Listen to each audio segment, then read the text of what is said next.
Hey guys, come on downstairs. We're doing a little Southern Utah Thunderbirds Dynasty. It's the Year 5 season wrap-up. We'll do the postseason, crown a national champion, and look at promotion and relegation, as well as the off-season recruiting. This episode is as follows: the conference championships, followed by the bowl results, and we'll look at relegation and promotion, and then the awards, stat leaders, and then we'll get into the off-season, the players that will be leaving our program, how recruiting went, and how we stacked up nationally and in the conference in our class rankings, and unveiled a Year 6 schedule here on Southern Utah Dynasty. First off, the Conference USA Championship.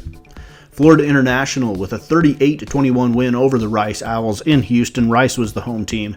FIU will move on to the Big 12 with that victory, and they are promoted. In the American, the Houston Cougars with a 34-24 win over the Navy Midshipmen. Houston will go to the ACC next season. In the Mountain West, the Cal Golden Bears beat the Boise State Broncos 31-24. California spends only 1 year in the Mountain West before winning their way back to the Pac-12. And we'll go over the teams that are relegated a little bit later in the episode. In the MAC Championship, the Bowling Green Falcons get the win 31-21 over the Western Michigan Broncos. Bowling Green will play next season in the Big Ten.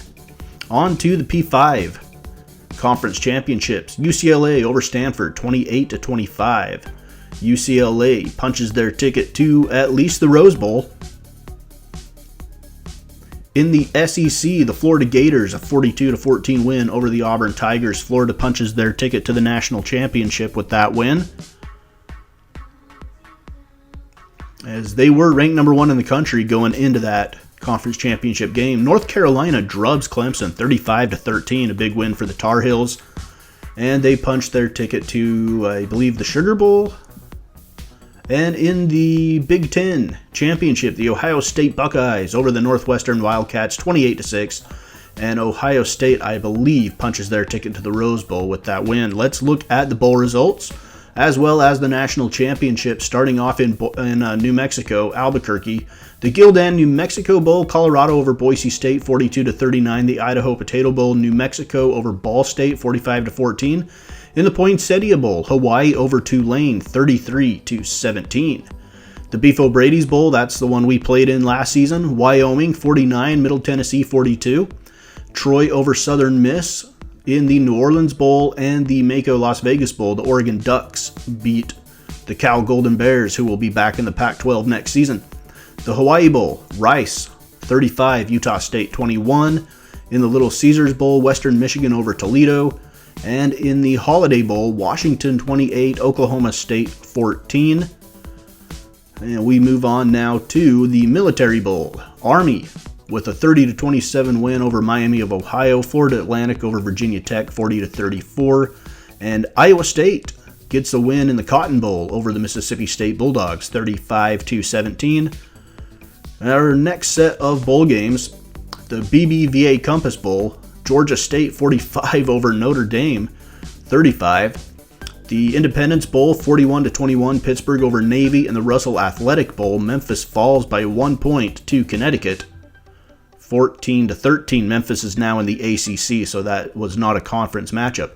The Meineke Car Care Bowl, the Minnesota Golden Gophers 55, the TCU Horned Frogs 21. And the Armed Forces Bowl, Weber State falls to Air Force 42-25. That's Weber's first bowl game. And the Alamo Bowl, Stanford 41, Texas 13. The GoDaddy Bowl, Texas A&M 49-28 over Central Michigan. The Buffalo Wild Wings Bowl, Penn State over Kansas State by 6. And we start getting into some of the bigger bowl games now. The Music City Bowl, Wake Forest 31, Alabama 29. Alabama, huge fall off in this dynasty.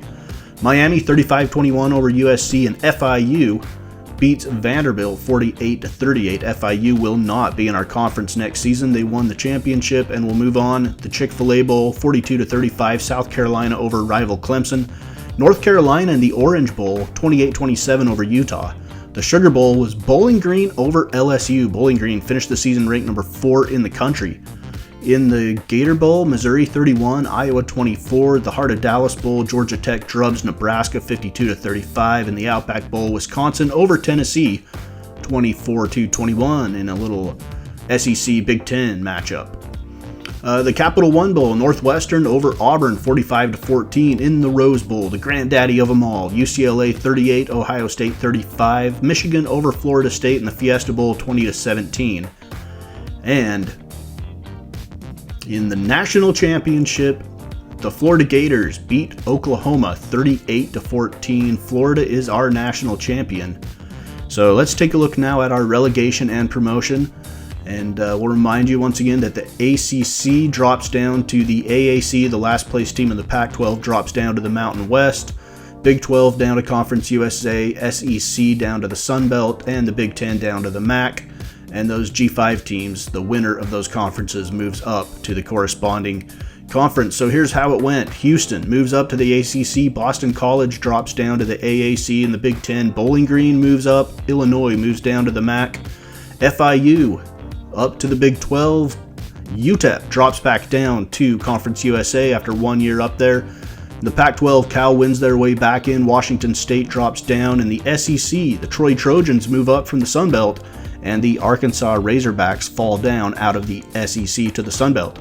So the Sun Belt's going to have both Arkansas and Texas A&M, and we'll see if next year one of those two teams can get their way back into the SEC. The other one that was interesting to me was UTEP dropping back down to Conference USA, and I wonder if UTEP will ever make it back to the Big 12. My guess is probably not. So let's look at the end of season awards and the stat leaders throughout the country. The Maxwell Award went to Malapai. The Walter Camp Award also goes to Malapai from USC. Django Glacken with an award. The Bednarik. The O'Brien Award goes to Aiden Smith, a senior quarterback from Northwestern. The Walker Award goes to Malapai. The Bolitnikoff Award, Best Receiver, goes to Philip Howard from Minnesota. The Mackey Award, the nation's top tight end, goes to Cody Mitchell, Conference USA's Marshall. The Outland Trophy, John Simpson, right guard of the Clemson Tigers. The Remington Trophy, which is the best center, goes to Brett Heggie of Florida. Marcus Mitchell wins the Lombardi Trophy. And Django Glacken, again, the nation's best linebacker from Northwestern. C.J. Morgan Walker from Mississippi State wins the Thorpe Award. The Grozer Award goes to Cedric Fuller. You see Paul Phillips down there, came in number 3. He was a finalist, our first ever finalist for an award out of Southern Utah. The Guy Award, the Ray Guy Award, goes to Justin Preston of Florida. And the Best Returner Award goes to Xavier Price of Air Force. You see Pete Williams down there at number 7. Let's look at the final stats. Leaders. The nation's leading passer was Peters from Toledo. The nation's leading rusher was Parker from Florida. Martin was ranked number 48 with over 1,100 yards. The leading receiver was Howard. He won the Bolitnikoff Award from Minnesota. Glover was down there quite a ways. Tackles leaders, I disregard them because they've got something messed up with the tackles situation in this game. Sack leaders, Eddie Brown finished 10th. Spencer from Mississippi State was the leader. Interception leaders, Parks from Rice. I think he picked us off once in the final week of the season, and he was the leading interceptor in the country. The longest kicks, Paul Phillips, number 17, with his 52-yard field goal. Dukes and DeAngelis from Oklahoma State and South Carolina with the 2 longest at 56. Your Heisman Trophy winner from the USC Trojans was Vaive Malapaya. Malapaya? I don't know how to say that name. Vaive Malapaya. A running back from USC. And we finished the last 3 years, we've gone 5-7, then 7-6, and then 5-7. And I guess in southern Utah, that's good enough to get us a 7-year extension. So let's move on to the offseason now. Players leaving from southern Utah. This is going to be a who's who. A lot of names that you recognize. Paul Phillips, longtime 4-year starter at kicker, is gone. John Kearney, a 4-year starter at quarterback, had his ups and downs.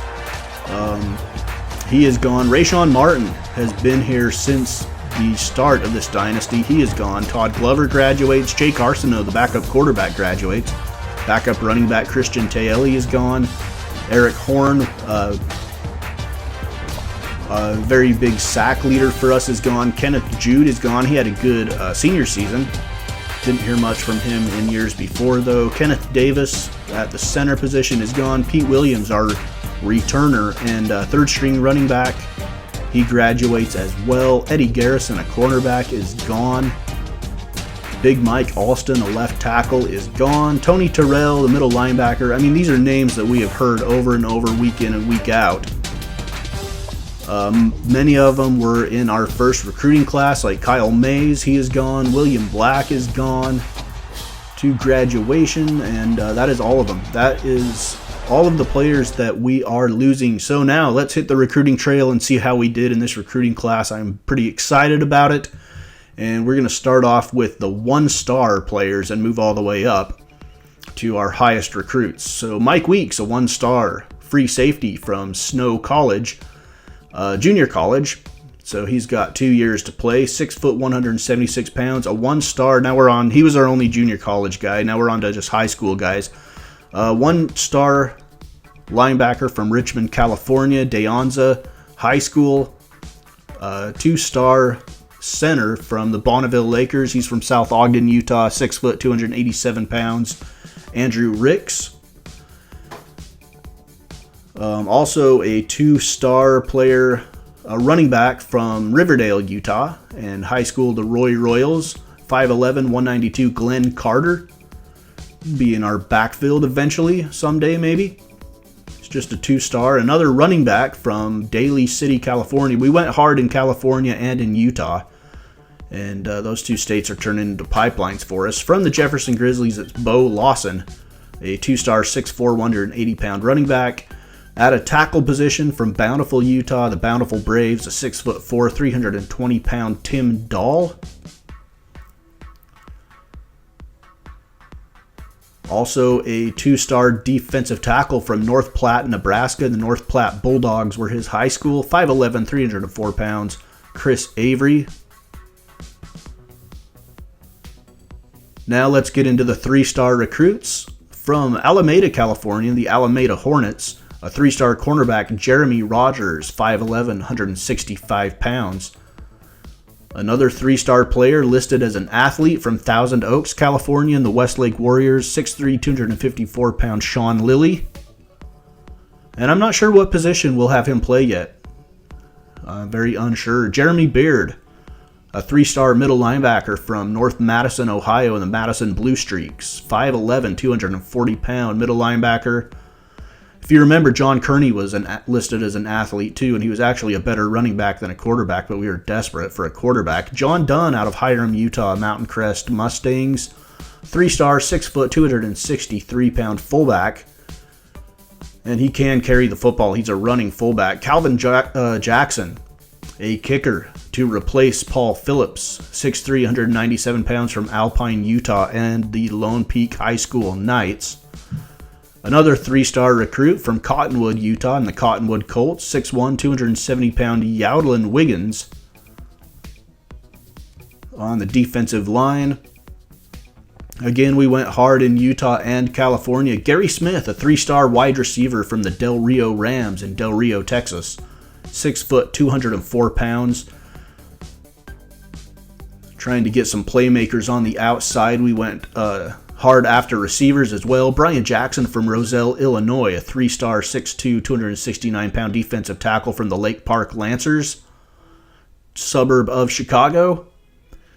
Dale City, Virginia's Tyrone Stanley, a 5'11", 185-pound wide receiver. High school was the Freedom Eagles. Another receiver, playmaker on the outside, Luke Bryant, not to be confused with country singer Luke Bryan, from Carthage, Mississippi, a three-star, 6'5", 278-pound tackle from the Leak Central Gators. And now to the four-star recruits. 4 stars from Manhattan Beach, California, in the Miracosta Mustangs, a 6 foot, 208-pound receiver, J.J. Falk. And he's probably going to come in and contribute right away. Also, a 4-star quarterback from Merritt Island, Florida, 6'2", 199-pound Freddie Campbell. And his high school was the Rockledge Raiders. And he was a very highly recruited quarterback from the state of Florida. Let's look at our recruiting class rankings. We've had John Kearney was also from Fort Lauderdale, Florida. So anyway, we're moving on here. Class rankings in Conference USA. The last place team was UTSA. In the parentheses is the national rank. They're 125. 13th was Old Dominion, 121 nationally. Rice at 12th, 118 nationally. UTEP at 11th, 117th nationally. New Mexico State at 10th, 114th nationally. Southern Miss at 9th. North Texas at 8. Coming in at 7 is the Texas Tech Red Raiders. They were 98th nationally. That was pretty low for them. They might have a hard time getting back to the Big 12. Weber State, number 6, number 97 nationally. Middle Tennessee, number 96 nationally and 5th in the conference. FAU 4th, 76 nationally. Marshall 3rd. And at number 2, Southern Utah. And we had the number 45 best recruiting class in the country. Super excited about that. And number 1 was Louisiana Tech with the 40th best recruiting class in the nation and tops in Conference USA. All right, let's take a look at our Year 6 schedule. We're going to start off with 4 non-conference games, starting off with FCS's the Monmouth Hawks. Then we hit the road to New Jersey to take on the Rutgers Scarlet Knights in the birthplace of college football. And they're our Big Ten opponent. The Air Force Falcons back at home then from the Mountain West, and then back on the road to face the Akron Zips. And then our conference slate is Louisiana Tech, Weber State, at New Mexico State, Texas Tech, at Old Dominion, at North Texas, UTSA at home. And then we finish off the season once again on the road against the Rice Owls. So that is our off-season episode of Southern Utah Thunderbirds Dynasty here on Mama's Basement Sports Gaming.